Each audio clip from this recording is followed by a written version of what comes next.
Bispo Robson Cavalcante, ele é bispo anglicano, é cientista político, escritor, ex-assessor da Aliança Bíblica Universitária do Brasil, foi membro fundador e integrante da Comissão Executiva da Fraternidade Teológica Latino-Americana e da Comissão de Convocação e da Comissão de Continuação do Congresso de Lausanne e da Comissão Teológica da Aliança Evangélica Mundial e também da Comissão Executiva da Fraternidade Evangélica na Comunhão Anglicana, dentre outras coisas em que ele está inserido e exerce funções. Mas, acima disso tudo, como já foi dito aqui pelo pastor Jorge, Bispo Robson Cavalcante é um servo de Deus e que tem colocado a sua vida em prol do reino de Deus. E é com muita honra e muito prazer que nós vamos recebê-lo agora para ouvir esta primeira plenária desta noite da Semana Teológica. Eu quero que você possa saudá-lo com uma salva de palmas, honrando este homem.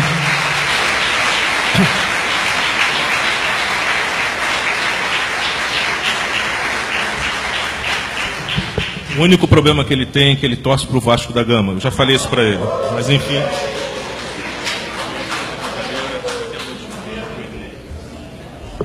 Graça e paz, irmãos.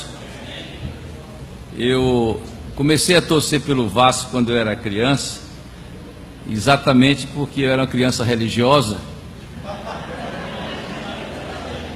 E aí fui olhar, na época o Rio era a capital do Brasil, e todo mundo no Brasil torcia pelo time da sua cidade e por um time do Rio de Janeiro. E eu fui olhar o retrato dos times todinho, o único que tinha a cruz no coração. Então, a alegria de estar na cidade de Niterói, onde passei 2 maravilhosos anos da minha vida, e estar reunido com um grupo para pensar, que é algo cada vez mais raro no nosso meio. Sempre que eu sou apresentado no contexto evangélico brasileiro, as pessoas têm uma dificuldade de incorporar a imagem de um bispo protestante. Porque, historicamente, no nosso país, as primeiras igrejas que aqui chegaram eram de governo congregacional ou presbiterial, e as igrejas anglicanas e metodistas ficaram situadas apenas numa região, e, por outro lado, havia o episcopado católico romano, e, recentemente, tem havido um episcopado assim meio exótico, que tem surgido aqui do Brasil. Então, as pessoas não conseguem entender que 90% das igrejas cristãs no mundo são de governo episcopal, e no caso particular da minha denominação sempre foi. Desses 500 anos da sua história reformada e nos 2000 anos da sua história desde a igreja celta, nós nunca tivemos outra forma de governo. E eu sei que isso é a primeira barreira que eu tenho que quebrar. Eu, quando fui eleito bispo, um batista amigo chegou para mim e disse: eu não consigo entender como é esse negócio de ser bispo crente. Pois é, ele disse: o senhor é mais como Dom Amaral, que era o arcebispo de Maceió, ou como Edir Macedo? Eu disse: eu não sei, porque eu sou casado e sou honesto.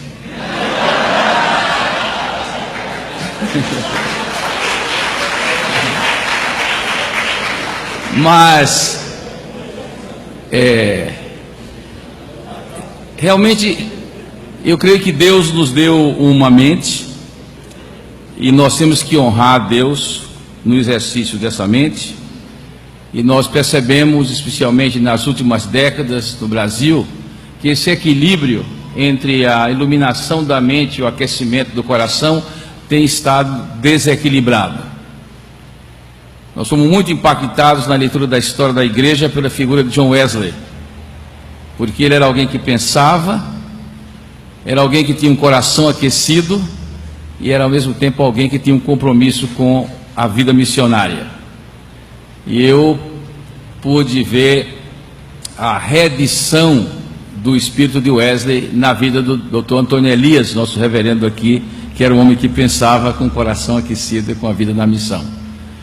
Ultimamente nós temos tido até incêndios de coração, mas temos tido uma atrofia do pensar, atrofia do estudar a palavra, a história, a ética, E isso tem levado a igreja evangélica brasileira nos últimos anos a um risco muito grande do misticismo. Uma vez eu fui convidado para falar numa igreja tradicional que tinha resvalado por esses excessos aqui no Rio de Janeiro. Cheguei lá, havia um momento de louvor com um cantor muito conhecido da nossa ala evangélica, e ele liderou um louvor por 1 hora, e o pessoal estava quase tocando no teto. E aí, quando ele parou de cantar, foi aquela tristeza que ia começar alguém a pregar. Então é perceptível que em alguns círculos a pregação se tornou um momento não desejado.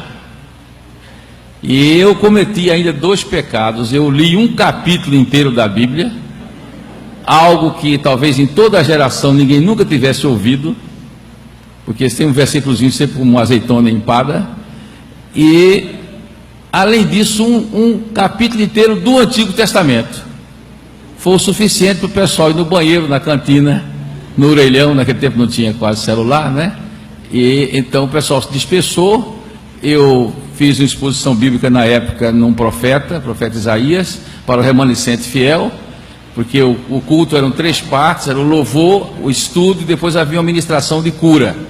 Obviamente, quando eu acabei o momento enfadonho da pregação, o pessoal veio todinho para a cura, encheu o auditório outra vez. Essa é um pouco a igreja que nós temos hoje, que lamentamos. Eu vou ler um versículo da Bíblia que nos serve de motivação, e vamos trabalhar agora com esses recursos que o apóstolo Paulo não tinha, como PowerPoint, essa coisa assim.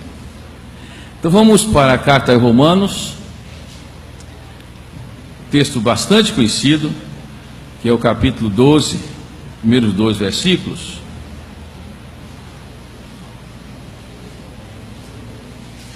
Romanos 12, 1 e 2. Rogo-vos, pois, irmãos, pela compaixão de Deus, que apresenteis os vossos corpos em sacrifício vivo, santo e agradável a Deus, que é o vosso culto racional. E não vos conformeis com este mundo, mas transformai-vos pela renovação do vosso entendimento, para que experimenteis qual seja a boa, agradável e perfeita vontade de Deus. E o texto não fala num culto emocional, mas num culto racional, e a compreensão da vontade de Deus pelo renovar do saber. E um pensador disse: crer é também pensar. E Deus, na sua sabedoria, não colocou o nosso cérebro no joelho ou no tornozelo, mas no topo da cabeça. E nós sentimos que a ausência de uma disciplina intelectual iluminada pelo Espírito Santo tem sido uma das deficiências da igreja evangélica no Brasil nesse período. E vou trabalhar essas 2 noites nos 2 temas que nos foram propostos pela casa. E hoje no tema de cristianismo e política. Na verdade, eu, por ter sido um pioneiro na minha geração, essas coisas acontecem, e ter lançado um livro sobre política, ter ensinado política na universidade, e por ter escrito os primeiros livros sobre sexualidade no meio evangélico, as pessoas passaram a só me convidar para falar sobre política e sexo. Acharam que eu era maníaco por esses 2 temas. E eu dizia: não, na minha igreja eu caso, enterro, batizo, faz tudo normal. Agora, se as pessoas me chamam para falar sobre isso, tudo bem, não é o caso. Mas eu começo me lembrando de um jovem, quando eu fui durante mais de 10 anos obreiro da Aliança Bíblica Universitária, da ABU, aqui estão presentes alguns dos ex-combatentes desse movimento. Eu fui procurado por um jovem em uma crise. Ele disse: eu me converti. Eu digo: amém. E agora eu não sei o que fazer da vida. Ele disse: por quê? Porque lá na minha igreja, metade dos sermões é sobre o novo nascimento. Inclusive, todo domingo à noite tem apelo, mesmo que só tenha crente. E então, eu já nasci de novo, né, metade do sermão já não vão me atingir, certo? A outra metade é sobre a gloriosa vida após a morte. Eu não morri ainda, não me atinge também.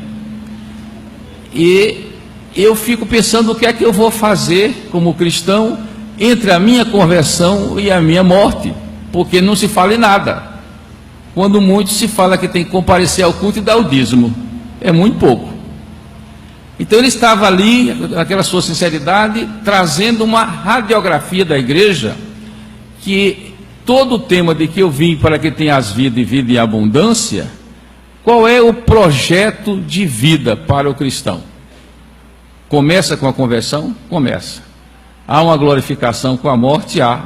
Mas nós estamos aqui por acidente? Nós temos alguma razão para viver? Ou vamos viver uma santa rotina? Alguém perguntou a uma pessoa, como é que vai sua vida? Ele disse, na mesma. Como assim? Ele disse, é um dia atrás do outro, uma noite no meio. Uma refeição atrás da outra, um arroto no meio. Então você pode imaginar o cristão passar 50 anos aqui, um dia atrás do outro, uma noite no meio, uma refeição atrás da outra, um arroto no meio. Foi para isso que Jesus nos colocou no mundo? Eu tenho a impressão que não. Que nós vemos para essa terra com um propósito, e talvez há duas coisas que eu chamo a atenção. Primeiro é que nós temos pessoas que passam a sua vida na igreja sem descobrir os seus dons. Em não descobrindo os seus dons, não colaboram para a edificação do corpo. E tem uma vida mutilada como cristão. E segundo, não descobriu a sua vocação no mundo. Não exerce a função de sal e luz, porque não sabe qual é o lugar que Deus lhe destinou para o exercício da sua função como sal e como luz. Para que isso aconteça, nós temos que recuperar a nossa plena humanidade. Alguém disse que um dos grandes problemas da humanidade é que as pessoas não querem ser humanas. Disse, os inconversos, ora se comportam como demônios, e ora se comportam como bestas. E os crentes insistem em não querer ser gente e tentam frustrantemente ser anjos. Então, nem anjos, nem bestas, nem demônios, nós somos gente. A recuperação da humanidade é o ponto de partida. E o grande pensador romano Terêncio dizia, eu sou humano e nada do que é humano me é estranho. E talvez para que eu possa aceitar e até me curar, eu diria que é terapêutico, a igreja exerce uma função de comunidade terapêutica quando as pessoas se aceitam como humanos. Nós temos que começar essa recuperação olhando para a humanidade de Jesus. Há um só mediador entre Deus e o homem, Jesus Cristo, homem. E as heresias do primeiro século negavam essa realidade dupla de divino e humano. Hoje nós confessamos em nossas bases de fé denominacionais que cremos que Jesus foi verdadeiro Deus e homem, mas nós parece que somos heréticos no sentido de que só olhamos Ele como Deus e não olhamos Ele que foi humano em tudo menos no pecado. Viveu na história, viveu na cultura, viveu na sociedade, viveu entre as pessoas. A encarnação não foi somente nascer miraculosamente da Virgem Maria, mas foi assumir a sua presença na humanidade. Então a humanidade de Jesus tem que ser recuperada em nossa vida espiritual para que nós aceitemos a nossa própria humanidade. No século passado, as ideologias totalitárias, elas empobreceram o ser humano quando o reduziram a pulverizados no coletivismo. Isso aconteceu com o nazismo e com o comunismo. O ser humano foi diminuído para ser alguém sem sentido próprio, apenas uma peça na máquina da engrenagem coletiva, do coletivismo. Por outro lado, o liberalismo capitalista, hoje aparentemente, ou por enquanto triunfante, que não existe nenhuma ideologia triunfante, a história é um museu de impérios e um cemitério de tiranos, né? Mas a ideologia predominante hoje no mundo substituiu o coletivismo pelo individualismo. E esse individualismo fragmentante, egocêntrico, consumista, narcisista, também empobrece a humanidade que Jesus quer imprimir em nós. A filosofia cristã, também no século passado, respondeu à luz do pensamento cristão a essas duas deformações, coletivismo versus individualismo, com a afirmação de que o cristão, ele é uma pessoa. E a pessoa é um ser único, criado à imagem e semelhança de Deus, multidimensional, corpo, mente, alma, razão, emoção, estética, afetividade, relacional com o próximo, relacional com a natureza. Então, nós somos pessoa.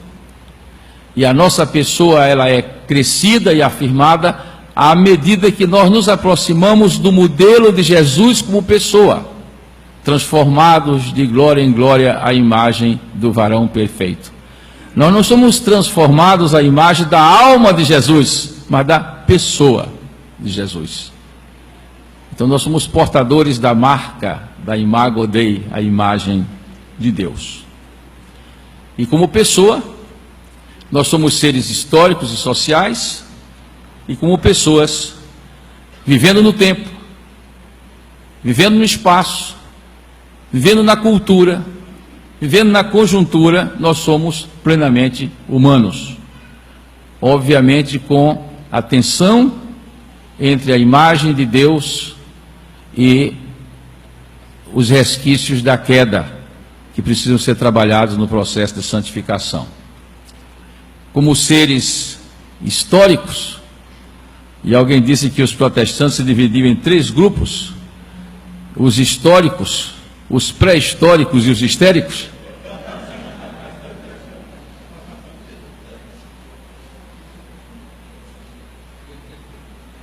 Como seres históricos, sociais, culturais, nós somos também seres políticos. E Deus nos destinou para ser sal e luz nessa condição. Não foi para ser sal e luz na igreja. Muitas vezes a igreja se transforma no armazém de secos e molhados, cheio de saca de sal e caixa de lâmpadas. Nós somos sal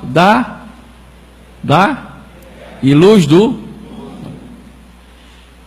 Então nós somos seres políticos. É interessante que a palavra política e a palavra cidadania, elas são sinônimos, apenas com 2 línguas diferentes. O político vem do grego e o cidadão vem do latim. E se eu disser, você é um cidadão, você diz, sou. Você é um político? Não. Porque há uma deformação de não compreender que ser político é ser cidadão. E como dizia Martim Lutero, cidadão de 2 reinos. Na nossa cultura popular, nós identificamos políticos com ocupantes de cargos públicos. É uma deformação. Não. Todos nós somos políticos, não é? Quando Aristóteles dizia que o homem é um animal político, um ser que vive em sociedade, a sociedade se organiza em normas, sanções e gira em torno de poder, que é a capacidade de implementar as normas vigentes. Daí não existe nenhum ser humano que não seja político. O ser político não é uma opção, vou ser político. Ou como diz alguns, vou entrar para a política. Não. Você entra para a política quando nasce e recebe a certidão de nascimento, embora já era uma expectativa de direito desde a sua concepção. E nós estamos lutando no Congresso Nacional para isso, na nossa Frente Nacional pela Vida contra o Aborto. Então você já se torna sócio do Brasil quando recebe a certidão de nascimento, que ainda hoje 8,5% das crianças não tem. E você sai da política quando a sua viúva recebe a certidão de óbito. Ou seja, nós somos políticos. Isso é uma condição humana e não uma opção, uma alternativa. Apenas que, quanto a essa consciência, nós podemos dividir as pessoas em 3 grandes grupos. E você procure saber onde você está. Qual das classes dessa escola dominical você está arrolado. Em primeiro lugar, nós temos os alienados. E aqui não é o alienado mental, é o alienado político. É a pessoa que não tem informações sobre o que acontece na vida em sociedade, não se interessa, não se motiva, não se informa, não participa e não sabe se o Brasil ainda é governado por Dom Pedro II. Então, obviamente que há pessoas que são alienadas por sua alienação patológica, mental, algumas porque vivem em comunidades extremamente isoladas, mas há pessoas que são alienados por opção. E essas pessoas pecam porque elas ficam incapacitadas de ser sal e luz. Então, o processo de superar a alienação política é um dever da tarefa docente da igreja. O segundo grupo é o que nós chamamos de conscientizados, são as pessoas que se motivam, que sentem a sua responsabilidade, que lê, que acompanha, que tem uma percepção do que acontece, e nesse ponto é muito importante o desenvolvimento de uma consciência crítica, especialmente diante da profunda desonestidade dos veículos de comunicação social deste país, que mentem, deformam, distorcem, omitem, e é muito difícil alguém, mesmo quando quer se educar, ter uma posição sábia diante da tragédia que é a imprensa brasileira. Mas o cristão tem dever de ser alguém conscientizado. E o terceiro grupo, que são os engajados. Os engajados são as pessoas que têm uma vocação dentre os conscientizados. Então, eu diria, a alienação, pecado, a conscientização, o dever, e o engajamento, a vocação. Só que a vocação aqui é vocação para o serviço, é vocação para a cidadania. Quando você lidera o condomínio do seu prédio, você faz uma ação política. Quando você participa do ciclo de pais e mestres da escola do seu filho, é uma ação política. E assim, toda ação que transcende a individualidade pelo algum coletivo, clube de serviço, uma ONG, é uma ação política. Não é necessariamente você sair como candidato a alguma coisa. E uma das críticas que eu faço aos candidatos evangélicos é que, em geral, eles não tiveram uma biografia de cidadãos na base, servos, para aprender e se qualificar para um dia ter um cargo de liderança. Ele já vai por cima. Nunca deu um dia de serviço para ninguém.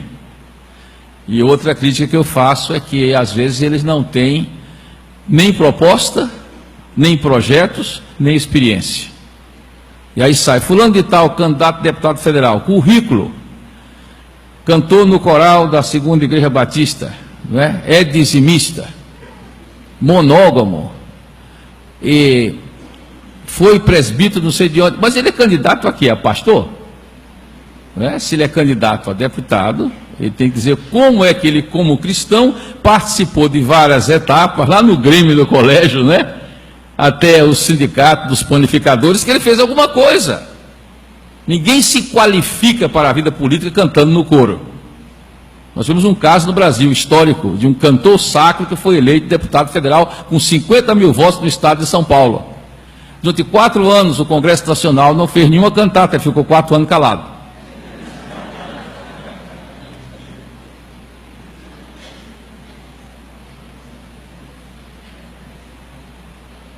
Vamos trocar de figurinha aí. Uma doutrina esquecida dos cristãos é que nós chamamos o mandato cultural, que é muito querido nas falas do Paul Freston. A cultura é a criação humana como continuadora da obra da criação do Criador, e ele recebeu um mandato, que não é um mandato de 4 anos, é para a vida inteira. Toda a humanidade tem um mandato de crescer, multiplicar, povoar, sujeitar, criar a cultura material e imaterial. O pecado distorceu esse mandato cultural, trazendo toda a estrutura da maldade, da guerra até o crime da esquina. Os cristãos são chamados a recuperar a doutrina do mandato cultural para que eles sejam obedientes ao seu Criador, segundo o projeto original de Deus em construir a civilização. Para que serve um crente? Para recuperar o mandato de Deus de reconstruir a civilização segundo os valores do reino de Deus. Israel, histórico. Israel tinha território, né? Tinha governantes, tinha exército, na verdade. Israel foi um sinal do reino. O povo da primeira aliança foi um sinal do reino. Ali se firmou o monoteísmo, ali se firmou conceito de ética individual, ali se firmou conceito de ética social. Figuras pouco estudadas, como o ano sabático e o ano do jubileu, passava pela ética do reino, atingindo as finanças, atingindo as propriedades, atingindo o risco de desigualdade social. E disse alguém que foi uma das primeiras leis do Senhor que Israel não cumpriu, porque se o ano sabático e o ano do jubileu fossem cumpridos, não haveria extrema miséria nem opulência no Estado de Israel, porque assim é que Deus queria. O ano sabático e o ano do jubileu significa a conversão do bolso, a conversão daquilo que é mais caro para as pessoas. E como seria viver isso hoje?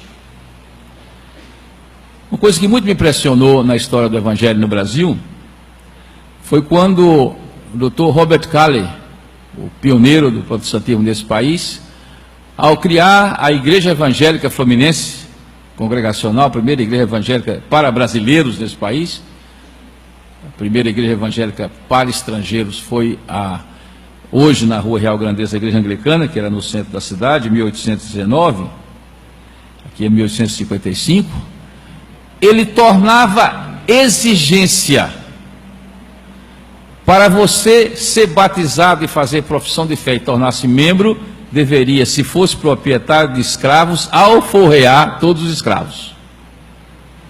Aí é a hora da verdade, né? Fazendeiro levanta a mão e pega a caneta e joga 50 escravos livres.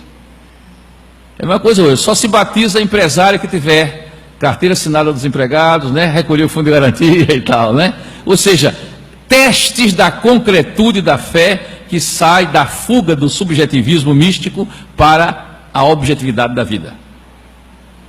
Os profetas não somente chamavam a arrependimento de indivíduos, mas o profeta chamava a um compromisso com a ética social, com a ética política, com o arrependimento de famílias, o arrependimento de tribos, o arrependimento de nações. Era a mensagem do Senhor para as coletividades humanas e não para uma coleção de indivíduos isolados.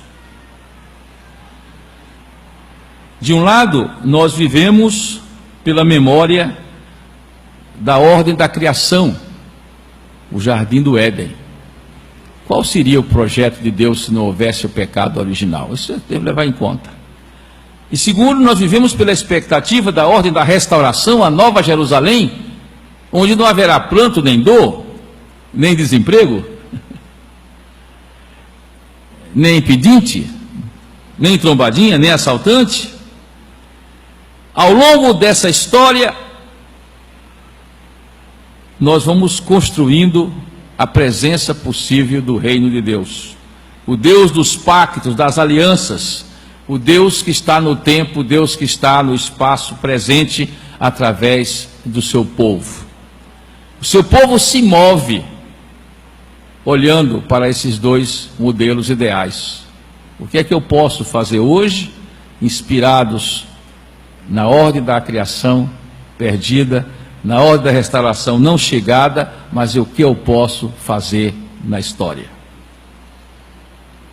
Mudamos a figura. Já chamei a atenção para a encarnação de Cristo, como sendo um aspecto central para a maturidade da nossa espiritualidade como cidadãos dos dois reinos. O Jesus Cristo, homem. E aí nós olhamos para o ide. Ide fazer o quê? O ide não é só ide e pregai, que é central. Mas assim como o Pai me enviou, eu vos envio a vós. O Pai o envia esvaziado. Hoje nós temos poucos pastores esvaziados, não é? Hoje os pastores vão na direção contrária. Não há uma kenosis pastoral, né? Esvaziados, encarnados, doados, assim como o Pai enviou o sal e a luz para os lugares altos que influencia. Nesse processo nós temos que dizer não à proposta de Pedro no Monte da Transfiguração, e eu acho que hoje Pedro é mais popular do que Jesus, porque no Monte da Transfiguração a proposta de Pedro foi um louvorzão, e a de Jesus foi o serviço encarnacional, né? Pedro disse que é isso, esse negócio de cruz não serve, né? Vamos maneiro, tá? Vamos aqui acampar e tal, chama aí o pessoal do louvor, e vamos ficar por aqui, as senhoras vão fazendo lanchinho, e né? E a gente vai ficando por aqui, o negócio de descer aí, enfrentar demônio, né? E ter que distribuir pão e peixe de graça, e depois de terminar enfrentando uma cruz pela frente, é programa de índio. Então, essa proposta de Pedro é a proposta mais popular na igreja evangélica hoje, e não a proposta do caminho da cruz. Até porque algumas teologias de prosperidade, elas dizem que toda a cruz para Jesus e toda a prosperidade para nós. Muito simpática, agora a bíblica não é. O que nos conforta é que se nós assumimos o caminho da cruz na história, porque em cada uma das nossas profissões, quando elas deixam de ser profissões para serem vocações, a cruz, há risco de martírio, mas há esperança da ressurreição. Essa é a esperança que nos move. E lamentavelmente eu chamo a atenção de que se confunde profissão com vocação. Que teste vocacional, com todo respeito dos psicólogos, não é teste vocacional, é teste profissional. Que a vocação é chamado de Deus. É algo transcendente, é algo místico. Chamado. A igreja, ela hoje em dia tem perdido a consciência da sua especificidade, da sua dignidade, do seu papel único. Ela está tão fragmentada e tão maculada que ela perdeu até a consciência da sua grandeza como novo Israel. O apóstolo Pedro dá todos os títulos de Israel: nação santa, raça eleita, povo escolhido, à igreja. E hoje a igreja, ela é um conglomerado de sociedades lítico-atléticas recreativas. Não é verdade? Hoje em dia se perdeu a noção teológica da igreja. Hoje a igreja é assessorada pelo Sebrae, pequenas igrejas de grandes negócios, livre iniciativa, né? E quando o cara não dá para nada, funda uma igreja. Mas nós somos o novo Israel. Nós podemos impactar esse mundo quando recuperarmos a dignidade de povo de Deus. e é um povo de todas as nações para todas as nações. Aí mudamos a figura.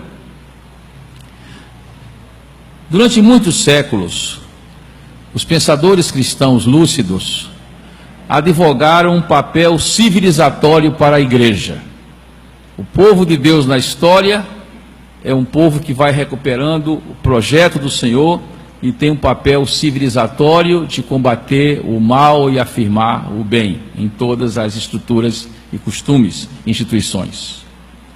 A igreja, nessa dispensação da graça, ela é a agência, o ensaio e a vanguarda privilegiada do reino de Deus.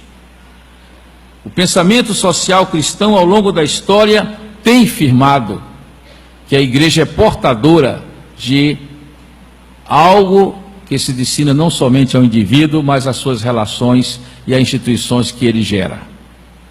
O Estado pode ser alvo do impacto do cristianismo. A sociedade, a cultura, pode ter um impacto desses valores do pensamento social cristão. E os próprios avivamentos sempre foram vinculados como consequência a processos de transformação social. A marca do avivamento sempre é que ele deixa na sua esteira uma profunda mudança na sociedade. Quem estuda o avivamento de Wesley concorda com o historiador que disse que a Inglaterra deixou de ter o banho de sangue que a França passou porque houve o avivamento de Wesley.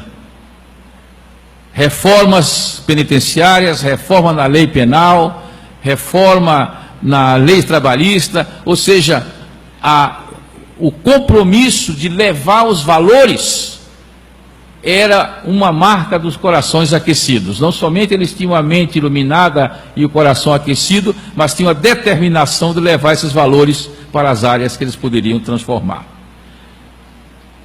No Brasil, se procura domesticar o avivamento. Há alguns anos, uma biografia de Wesley foi publicada no Brasil e o editor retirou o capítulo que falava das implicações sociais do avivamento de Wesley, porque aqui se queria um avivamento governista.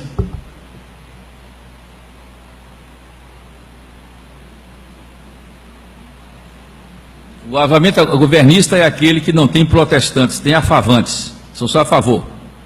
O Brasil não tem mais protestantes, ninguém protesta contra nada, só é a favor.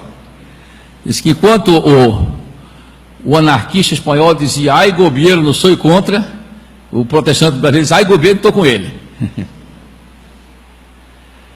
Porque avivamento é tornar viva a palavra de Deus. Avivamento é tornar vivo o fruto do Espírito.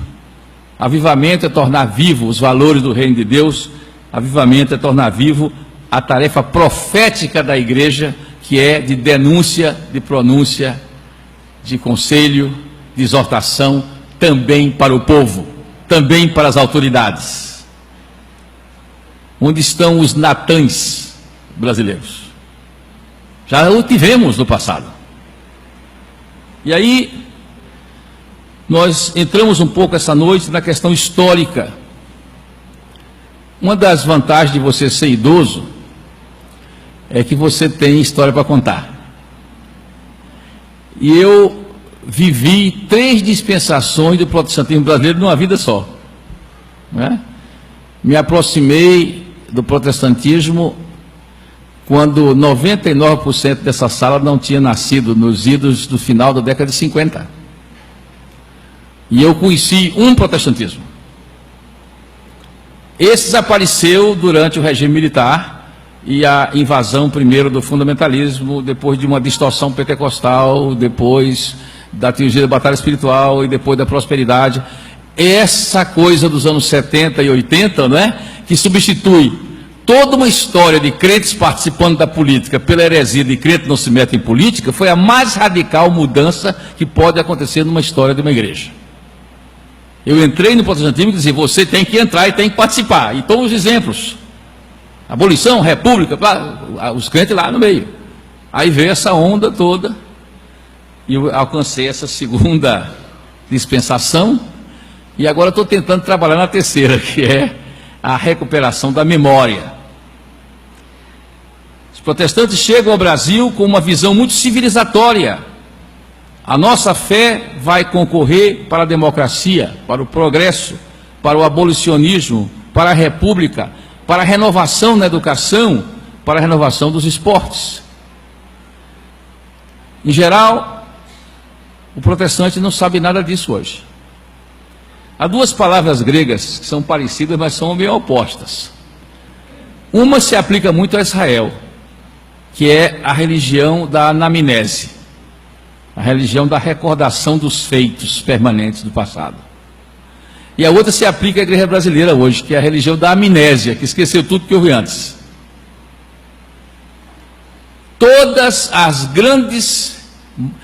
os grandes capítulos da história política e cultural que engrandeceram e honraram esta igreja durante praticamente um século, elas são totalmente ignoradas por 90% da igreja evangélica, e essa ignorância é algo deliberado. Foi uma amnésia compulsória para que nós caíssemos no marasmo da alienação que hoje vivemos e não conhecemos os nossos heróis do passado. E isso me entristece bastante. Obviamente que o Brasil, aí próxima imagem, ele sofreu o impacto do que foi chamado por um sociólogo da grande reversão. E quando nos Estados Unidos, no começo do século passado, a igreja protestante foi dilacerada por polarizações entre o evangelho social e o evangelho individual, entre o liberalismo e o fundamentalismo, entre o pentecostalismo preto a favor do engajamento e o pentecostalismo branco contra o engajamento que predomina no Brasil. Nós sofremos esse impacto, embora tardio. Lá foi no começo do século, aqui chegou já na segunda metade do século. E com isso os evangélicos deixaram de ser o sinal de engajamento e se retraíram e se isolaram do mundo. Fomos, como protestantes, vítimas da Guerra Fria. A polarização entre comunismo e capitalismo nos paralisou em nossa teologia social e nosso compromisso social. Que você falou em pobre, já era comunista. Noel de Câmara dizia: quando eu peço caridade para os pobres, eu sou um amado cristão. Quando peço justiça, eu sou comunista. Pior que a Guerra Fria desapareceu, com exceção da Península da Coreia, mas não desapareceu da cabeça de muitos crentes. E um outro aspecto que concorreu para essa mudança negativa foi a questão escatológica. Historicamente, a escatologia pós-milenista tem tendido a um otimismo participante, até exageradamente. A escatologia amilenista tem tendido a uma participação realista, mas a escatologia pré-milenista, pré-tribulacionista tem tendido a um pessimismo histórico, já que o mundo vai se acabar, não façamos nada. E isso teve impacto também no Brasil. Eu creio que a escatologia pré-milenista, pré-tribulacionista e a vinda para o Brasil, como tão bem escreveu um professor dessa cidade, Francisco Cartacho Rolim, do protestantismo branco, do pentecostalismo branco, não do pentecostalismo negro, foram concorrenciais ao lado do fundamentalismo e outros para nós nos afastarmos da nossa história inicial. E aí vivemos uma heresia que não nos libertamos ao todo ainda, que é aquela de que crente não se mete em política. E aí se fala em política outra vez no sentido partidário. E por que ficamos tanto tempo alienados agora que os cristãos se voltam para a política, se voltam sem memória, sem história, sem conteúdo teológico, sem conteúdo doutrinário, sem ética? E entra para escandalizar. Escandalizar pela incompetência e escandalizar pela desonestidade. Quando terminou a Assembleia Constituinte, que havia 34 evangélicos, 2 jornais de grande circulação. O então Jornal do Brasil, na sua antiga dispensação, foi um grande jornal. E o Correio Brasiliense escreveram, de 34 constituintes, somente 6 evangélicos dos 34 saíram com fama de honesto, isso em menos de 2 anos. É um score brabo, né? Eu fiquei muito contente porque eu era amigo dos 6 e não dos outros. Mas é preocupante o que acontece.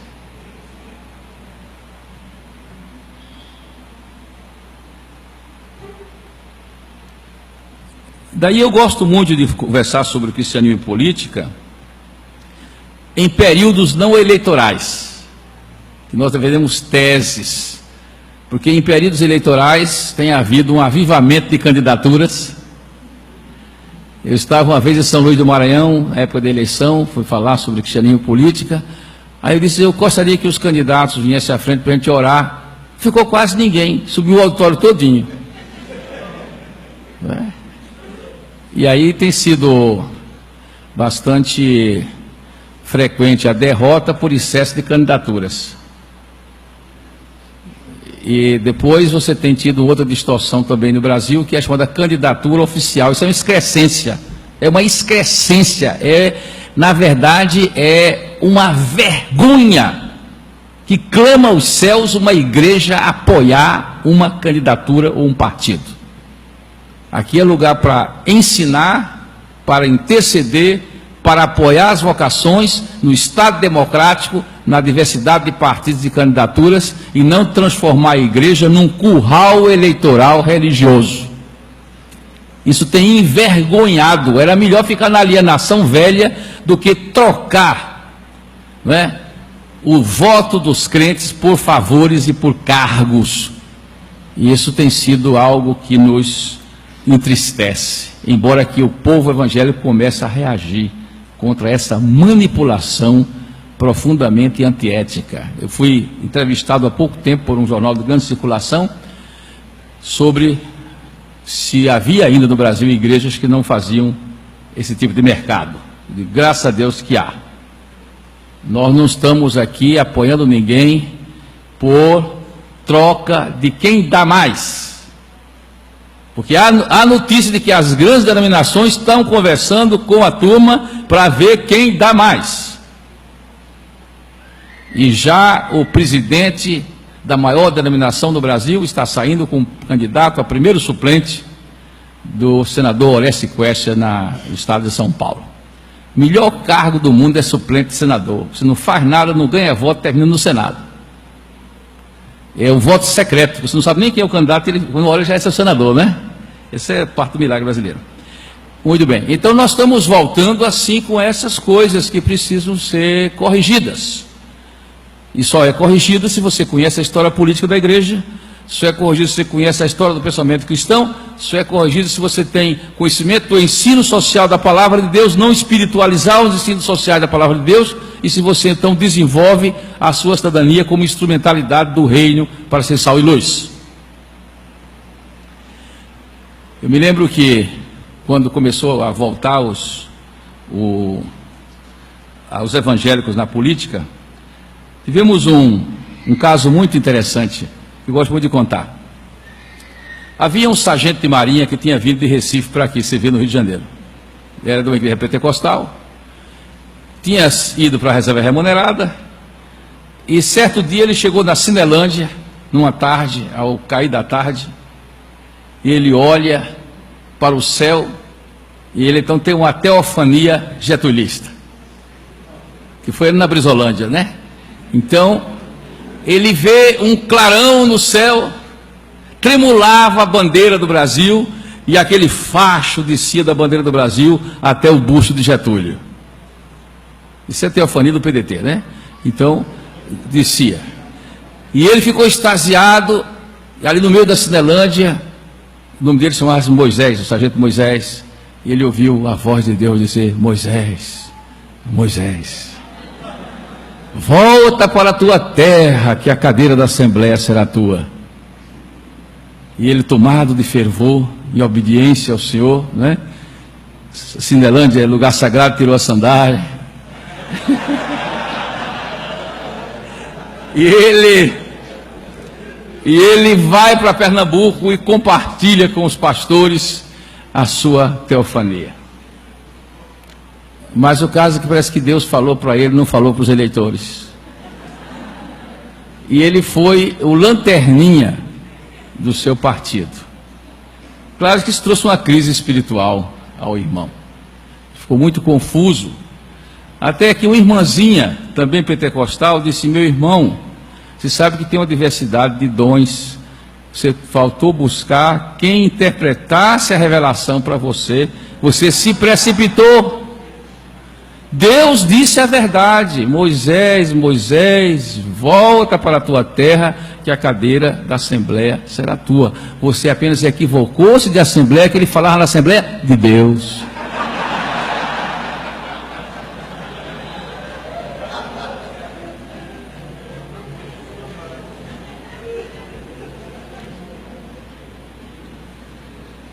Então nós somos uma geração de mais uma das redemocratizações do Brasil. Nós somos uma geração que está engateando outra vez nessa trajetória. Nós estamos saindo muitas vezes da alienação para um realismo mundano, fazendo o jogo que o mundo faz no campo político. A política é associada apenas com o eleitoral e não com a cidadania, vendo o exercício responsável da cidadania como uma expressão de santidade responsável.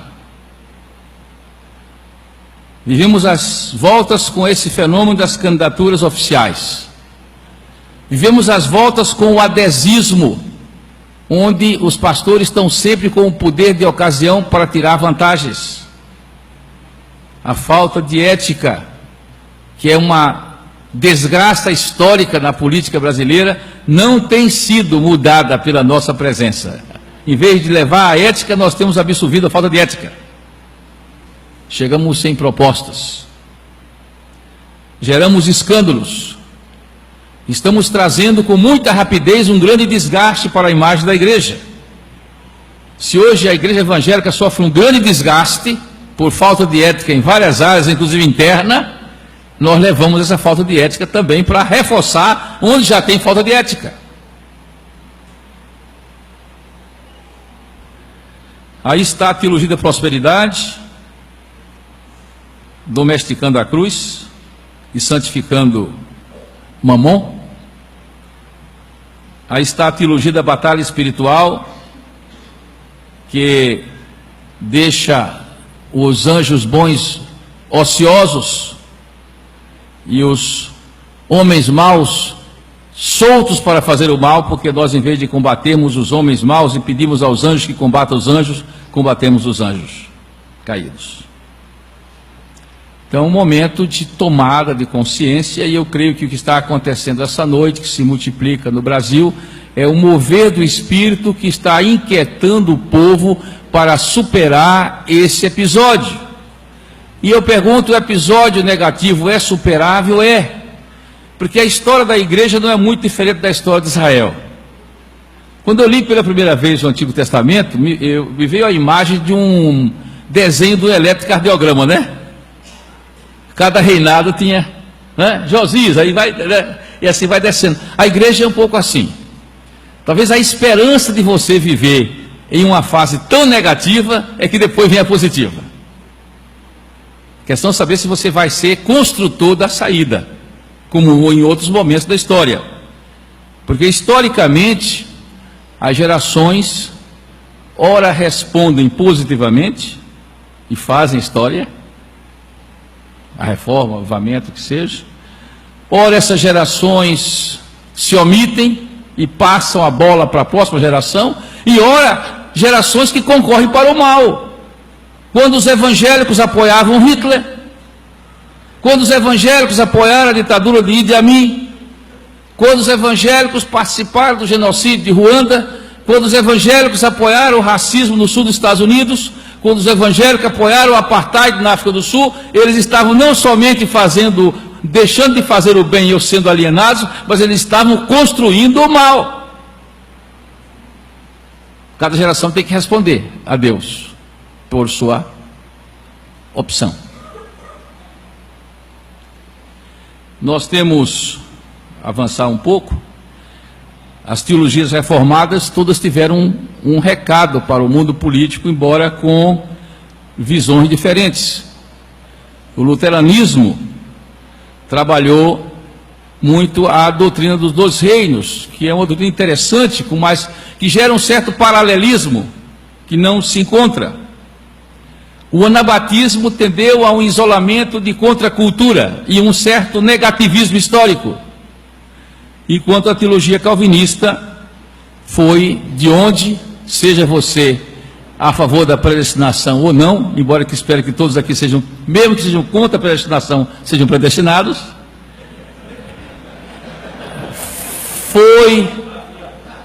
foi da teologia calvinista que tem saído ao longo da história maiores propostas participativas.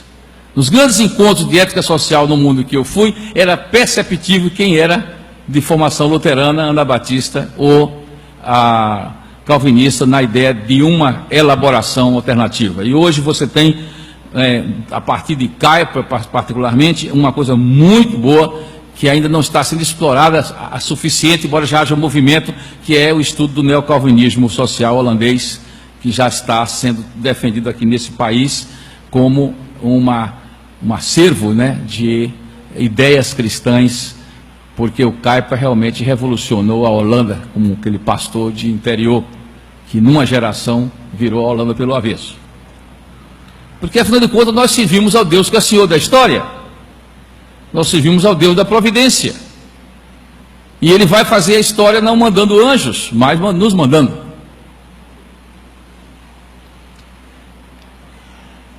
A patrística nos lega a concepção do Estado como sendo um espaço de busca do bem comum, não do bem individual, mas a promoção do bem comum. A reforma trabalha com essa presença do reino de justiça e paz. E nesse sentido, no Brasil nós tivemos uma forte herança católica romana de pensamento social antes de 64. Não tem nada a ver com a teologia de libertação, que nem surgiu décadas depois, mas havia toda uma caminhada de filósofos que influenciaram a minha geração, como também no meio protestante. O Brasil foi pioneiro no mundo em ter uma organização que reunia todos os evangélicos, a Confederação Evangélica do Brasil, de 34 a 64, e ali você tinha uma liderança de altíssimo nível, pensando a fé em termos brasileiros e trazendo sugestões até de vanguarda para esse país. Eu creio que estudar, por exemplo, o conteúdo da Conferência do Nordeste da Confederação Evangélica do Brasil de 62, estudar o conteúdo do Manifesto da Ordem dos Pastores Batistas de Vitória do Espírito Santo de 63, ele era tão impactante que os batistas esconderam o manifesto, depois que os militares tomaram o poder. Então, a maior dificuldade dos batistas é cadê o manifesto? Mas são exemplos de uma caminhada que vinha desde a abolição, né? Desde a República, né? Quando Rangel Pestana e Quintino Bocaiúva criam o primeiro clube republicano no Brasil, tinha 8 sócios, 2 pastores. Essa era outra época. Então, quem conhece, está aqui um cearense, a figura de Natanael Cortez, ou os pernambucanos, a figura de Jerônimo Gueiros, ou os fluminenses, a figura de Benjamin Moraes, não é? E de tantos outros homens que foram notáveis na sua presença social, no seu respeito que a sociedade teve. Esse Estado também deu uma figura como Jeremias Fontes, que deve ser conhecido também da sua fase política.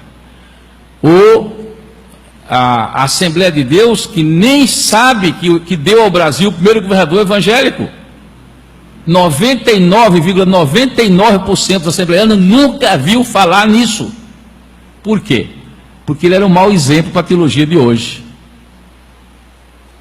Torres Galvão, presidente do poderosíssimo, então, Sindicato de Fiação e Tecelagem do Estado de Pernambuco nos anos 40 e 50. Era o Lula que falava em línguas. E este homem foi deputado estadual, presidente da Assembleia Legislativa e governador do meu estado. Pouca gente sabe que o governador Miguel Arraes de Alecrim, em 62, cria, a nível de subsecretaria de Estado, a primeira assessoria evangélica em governo de Estado. E não era para fazer conchavo, era para ser a ponte com as reivindicações e as sugestões do mundo evangélico. E nomeia o secretário regional da Sociedade Bíblica do Brasil, no Nordeste, pastor Viana de Paiva, para esse cargo. E ele, com a frouxura dos seus correligionários de fé, quando veio o golpe de 64, ele passou privação. Não morreu de fome porque botou um coleginho de subúrbio para sobreviver, quando ele estava ali fazendo um gesto cívico, um homem de grande integridade. Aliás, após o golpe de 64, houve muita vilania no mundo evangélico. Traição, calúnia, difamação, dedodurismo e até participação em tortura. O livro Brasil Nunca Mais conta a história de um oficial de alto calão do Exército, que era membro do Gideon Internacional, eu também fui, que evangelizava na véspera, porque se o prisioneiro morresse da tortura, tinha uma chance de ir para o céu. Era um tipo de piedade no contexto. Estamos caminhando para o fecho. Eu creio que nós, para compreender o nosso mundo e nele nos inserirmos como cidadãos, devemos lançar mão, sempre que possível, das ciências sociais, sociologia, antropologia, ciência política, que tem conceitos e ferramentas de análise para melhor conhecê-la. Nós lançamos mão de instrumentos como ideologias, que são conjunturais, mas são importantes, utopias, que são conjunturais e que são importantes. Embora que o cristão não tenha compromisso com as ideologias, nem com as utopias, nem com os partidos, eles são ferramentas ocasionais. Eu participei do MDB, eu fui candidato a deputado estadual, lançado por um grupo de evangélicos, para ser de oposição não marxista, com a Lei Falcão e o voto vinculado. E saía de casa para o comício, não sabia se voltava. Mas foi uma experiência. Mas eu não tinha compromisso com o MDB, tinha compromisso com o reino de Deus. O MDB era uma ferramenta histórica.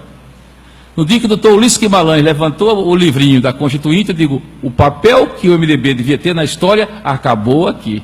Agora é outra coisa. Encerrei. E então nós usamos o momento. Para tanto, nós vivemos como nós pensamos. Ter uma teologia, e no caso eu defendo a missão integral da igreja, que inclui proclamação do Evangelho, integração à igreja, ensino da verdade, serviço ao mundo, profetismo contra as estruturas iníquas. Nós vivemos como nós pensamos. E a teologia não é uma teoria abstrata, a teologia é a articulação da nossa fé na vida. E qual seja a nossa teologia, assim será a nossa ação de cidadania. E aí alguém disse que a coisa mais prática é uma boa teoria. Não somente defendemos uma missão integral, que para mim essa missão integral está baseada no próprio Evangelho, no exemplo de Jesus, que ia anunciando o Evangelho, ensinando, curando, libertando da opressão do inimigo, curando toda sorte de enfermidade do corpo, da mente e da alma, e também na sinagoga chamou para si o ano do Senhor, trazendo libertação aos cativos e vista aos cegos. E defendemos também uma espiritualidade que seja integral, onde há um lugar para adoração, há um lugar para reflexão e há um lugar para ação. Porque se eu ficar apenas na adoração, eu vou cair no misticismo. Se eu ficar apenas na reflexão, eu vou cair no academicismo. E se eu ficar apenas na ação, eu vou cair no ativismo. E tudo isso quebra a unidade da proposta. Para tanto, o cristão deve olhar para seu tempo, procurar conhecê-lo, procurar discernir as forças do bem e do mal que perpassam o seu tempo e conjuntura, interceder diante de Deus, colocando esses problemas, e nós somos um povo que não intercede pela questão do Estado.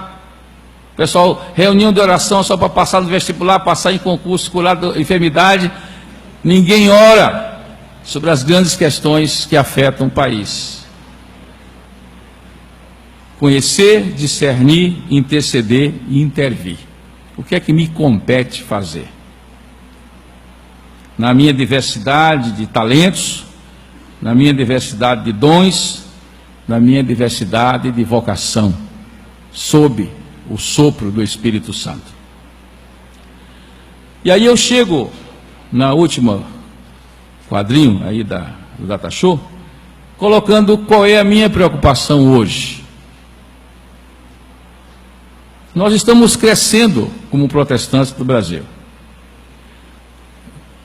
O censo vai mostrar que continuamos crescendo. Mas é um crescimento bastante pouco saudável. Cresce o número de igrejas, cresce o fracionamento da igreja. Eu disse que no Brasil transformaram a noiva de Cristo no harém. Crescem as ideias estranhas, exóticas e heréticas. Mas a minha preocupação é cívica. Se nós somos o sal da terra e a luz do mundo, por que é que o crescimento do protestantismo no Brasil não tem, como deveria naturalmente ter, como resultado o decréscimo dos problemas brasileiros? Você vai crescendo, e no lugar dos problemas decrescerem, não cresce também. A desonestidade não diminuiu, a injustiça não diminuiu, a opressão não diminuiu, a falta de transparência do poder não diminuiu, porque nós não temos recado profético. E podemos chegar a 30, 40, 50, 90% da população brasileira e não vai mudar nada, porque nós não temos proposta de mudança. Nós estamos apenas com o nosso cartão de embarque para o próximo voo celestial. Alguém disse, né? Não somos vivos, somos pré-cadáveres. E diz, os evangélicos têm uma peculiaridade, são pré-cadáveres cantantes. Então, se nós formos apenas pré-cadáveres cantantes e não discípulos de Jesus no reino, podemos chegar a 99% da população e aquele 1% vai continuar mandando em nós e bagunçando. Porque nós estamos só esperando a morte e não a vida abundante. Esse é o desafio para a atual geração. Já estou saindo de fininho, que eu estou perto da promoção para a glória. E vocês que são mais jovens, segura a peteca aí. Somos chamados a um novo pensar e um novo agir. Sempre à luz dessa palavra. Inegociável. Mas que tem que ser lida e estudada. Com honestidade, com sinceridade, com verdade. À luz dos precedentes históricos. A história da igreja não só tem Inquisição e Cruzada, não. Tem muita coisa boa para se aprender. Seremos capazes? Seremos dignos de tornar o Evangelho relevante a essa geração? Seremos obedientes ao chamado e ao envio do Senhor? Como é que nós podemos tornar na prática a oração do Pai Nosso? Seja feita a tua vontade, assim na terra como no céu. Porque no céu ele garante, agora a terra é o nosso pedaço. Nós esperamos o novo céu, a nova terra. Mas a nossa escatologia não é uma escatologia de paralisia. É uma escatologia de construção. Como disse um pensador, cada ato de bondade, de verdade, de justiça que eu fizer nesse mundo é um tijolo no edifício da nova cidade. Essa é a escatologia em construção. Obviamente que para isso você tem que pagar um preço. O preço do discipulado, que é o preço da cruz, é o risco, e nós vivemos uma civilização do conforto. Nós estamos substituindo o conceito de cidadania pelo conceito de consumidores. E a realização está na ascensão social e não da cidadania. E eu sou do tempo em que nós íamos para a praça das manifestações e nos arriscamos a nos encolhermos, e já está acontecendo isso hoje, substituindo a praça das manifestações pela praça da alimentação. Que Deus nos abençoe.